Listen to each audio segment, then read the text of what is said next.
నేను ఎంట్రన్స్లో శివుని దగ్గరికి వచ్చిన. ఇక్కడ 10 రూపాయలు ఉన్నాయి మా అమ్మతాళ్ళు. పోలీసు వాళ్ళు ఉన్నారు. శివుడు ఎంట్రన్స్లో నందీష్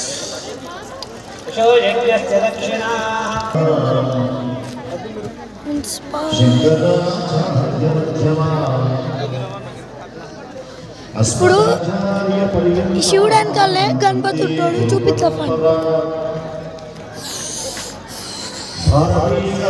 ఇవన్నీ రియల్ దీపాలు కాదు ఫ్రెండ్స్. కొన్ని రియల్ దీపాలు ఉన్నాయి, కొన్ని అట్టి ఉన్నాయి. అంటే లైట్ గణపతి విద్యా వినయ సంపన్నం వేదరాగం వివేకినం మనం టెంపుల్ లో పడుకోమా. వందే వేదాంత తత్వజ్ఞం విధుషేష పోలీస్ మనం పోతున్నాం. నేనంటే సాయి రక్ష పరస్పరాశ్లిష్టవపుర్ధరాభ్యా నగేంద్ర కన్యా వృషకేతనాభ్యా నమో నమః శంకర పార్వతీభ్యా.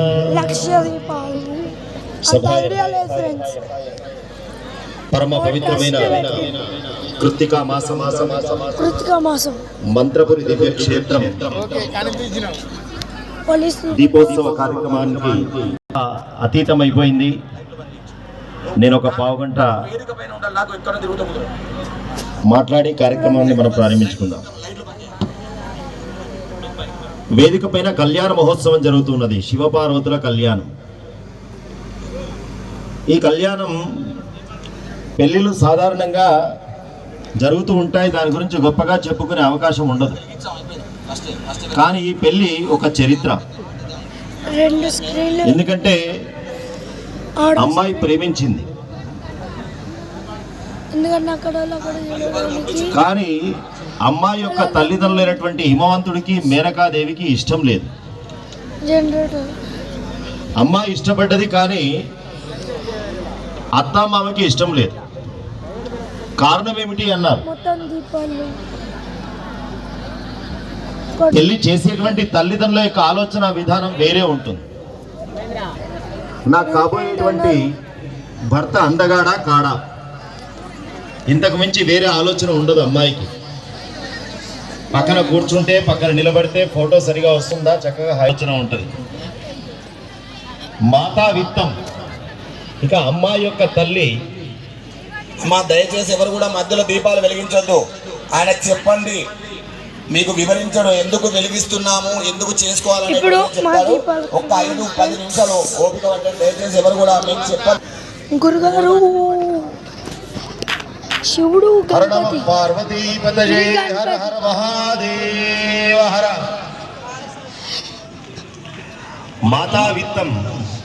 అమ్మాయి యొక్క తల్లి ఆలోచన విధానం ఎట్లా ఉంటది అంటే, కాబోయే అల్లుడు మంచి ధనవంతుడా కాదా, ఐశ్వర్యవంతుడా కాదా, మంత్రులతో ఉన్నాయా లేవా.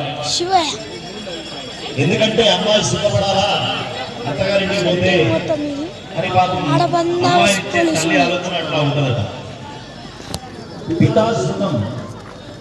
అమ్మాయిని కన్యాదానం చేసేటువంటి కన్యాదాత ఆలోచన విధానం ఎట్లా ఉంటుంది అంటే, పితాశ్రుతం అంటే డబ్బుదేమున్నది, వాళ్ళ వస్తుంది పోతుంది, అబ్బాయి గుణవంతుడా కాడా, మంచి లక్షణాలు ఉన్నాయా లేవా. అందుకే పెళ్లి సంబంధానికి పోతే ముందు పాన్ డబ్బా దగ్గర నుంచి, హోటల్ దగ్గర నుంచి మొదలు పెట్టాలి. దీనిపై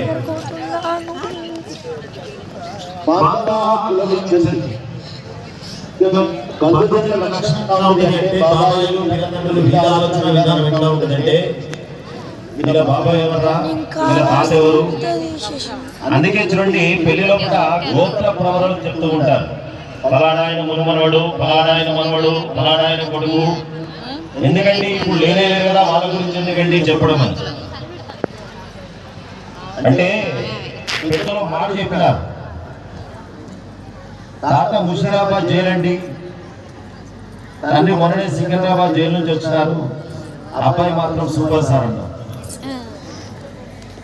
ఎందుకు తాత తండ్రుల యొక్క పేరు చెప్తామంటే, ఇంత గొప్పలైనటువంటి సంస్కారవంతమైన వంశం కాబట్టి ఇలాంటి వంశంలో పుట్టిన అబ్బాయి అని చెప్పడం కోసం. అందుకే బంధువుల యొక్క ఆలోచన విధానం ఎట్లా ఉంటుంది అంటే కుటుంబ సభ్యుల గురించి ఆలోచిస్తారు. సైరన్ వచ్చింది.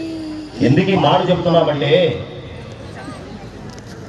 పార్వతీదేవిని శంకరునికి ఇవ్వడానికి పార్వతీదేవి యొక్క తల్లిదండ్రులైనటువంటి హిమవంతుడికి మేనక